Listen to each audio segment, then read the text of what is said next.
Colonel Oberoi और advocate Mukesh Kulthiya की live press conference के बाद दिल्ली के ट्रांसपोर्ट मिनिस्टर कैलाश गहलोत ने इस्तीफा दे दिया है। जी हाँ, जब ये लाइव प्रेस कॉन्फ्रेंस की गई, इसमें इतने बड़े घोटाले को उजागर किया गया कि जिसके बाद कैलाश गहलोत को समझ नहीं आया कि अब इससे मैं कैसे बचूं, अब मुझे कौन बचा पाएगा। जिसके बाद उन्होंने शायद बीजेपी से बात की और इस्तीफा आम आदमी पार्टी से दिया और बीजेपी में जाके शामिल हो गए, क्योंकि बीजेपी ही एक ऐसी पार्टी आज देश के अंदर दिख रही है जहां तमाम नेता अपनी पार्टियों को छोड़ के अपने आप को बचाने के लिए बीजेपी में जाके शरण ले लेते हैं।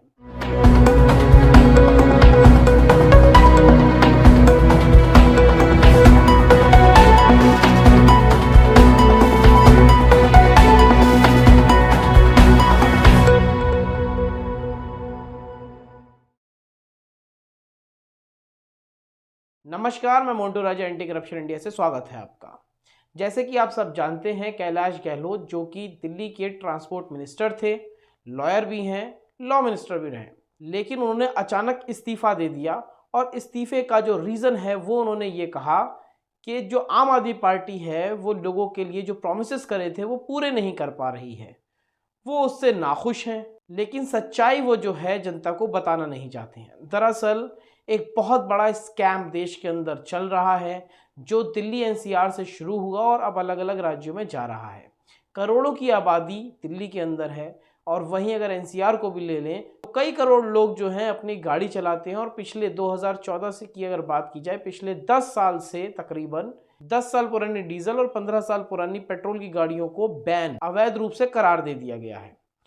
अब इसी का खुलासा जो है पिछले कई सालों से कोर्ट के अंदर लड़ते लड़ते मुकेश कुल्थिया जो एडवोकेट हैं उन्होंने खुलासा किया, लाइव कॉन्फ्रेंस करी। कर्नल ओबरॉय और मुकेश कुल्थिया ने इसका खुलासा किया है, जिसके बाद गहलोत को इतना डर लग गया, अब मैं क्या जवाब दूं, अब तो मैं फंस जाऊंगा। तो उन्होंने तुरंत आम आदमी पार्टी से इस्तीफा दिया और भाजपा का हाथ थाम लिया। और रीज़न ये दिया कि आम आदमी पार्टी अपने प्रोमिसेस पूरे नहीं कर पा रही थी जनता से, इसलिए मैं छोड़ रहा हूं।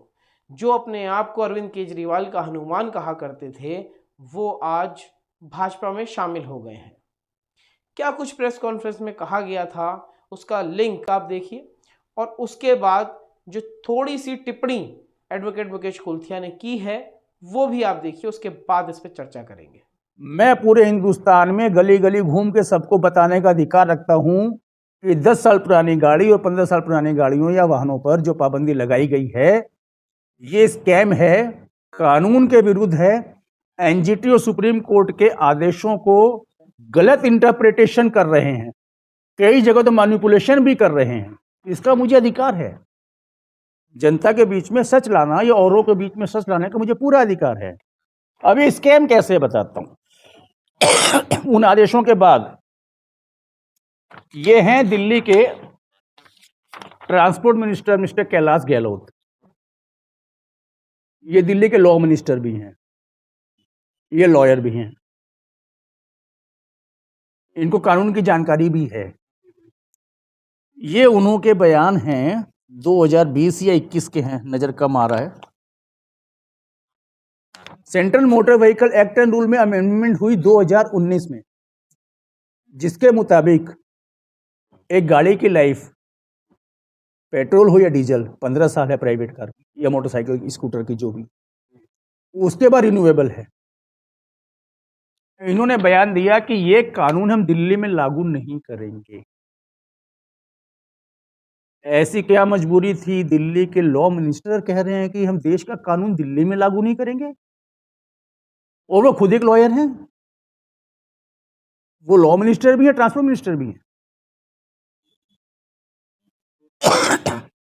एक देश के किसी भी स्टेट का, विशेषकर दिल्ली स्टेट के लॉ मिनिस्टर कहें कि हम देश का कानून दिल्ली में लागू नहीं करेंगे, आप इसकी उम्मीद कर सकते थे? कभी सुना था ऐसा? इसका मतलब आप समझिए, ये कॉपी रखिए। तो जिस तरह से आपने सुना और देखा कि किस तरह बहुत बड़े स्कैम का एक तरह से खुलासा कर दिया है कर्नल ओबरॉय और एडवोकेट मुकेश कुलथिया ने। अब दिल्ली के अंदर क्योंकि पूरी साठगांठ चल रही थी और गहलोत ट्रांसपोर्ट मिनिस्टर थे, अब इसके बाद उन्होंने पार्टी छोड़ के भागना शुरू किया और बीजेपी का हाथ थामा, जिससे बीजेपी उनको संरक्षण दे पाए। बड़ी पार्टी है, मजबूत पार्टी है आज के समय में, इसलिए वो बीजेपी का हाथ थाम रहे हैं। क्या कहेंगे आप? जिस तरह लाखों करोड़ों परिवारों की गाड़ियां छीन ली गई और एक भ्रष्टाचार को, एक स्कैम को बहुत बड़े अंजाम दिया जा रहा है, जब सवाल पूछो और खुलासे करो तो मंत्री पद पे आसीन लोग अपनी पार्टियां बदल रहे हैं। अपनी राय प्रतिक्रिया कमेंट द्वारा साझा करें। अगर चैनल को सब्सक्राइब नहीं किया अभी तक, सब्सक्राइब, लाइक और शेयर कर लें। एंटी करप्शन इंडिया न्यूज़ को आप फेसबुक, इंस्टा, ट्विटर पर फॉलो कर सकते हैं। अगली अपडेट के साथ आपके समक्ष फिर प्रस्तुत होंगे। नमस्कार।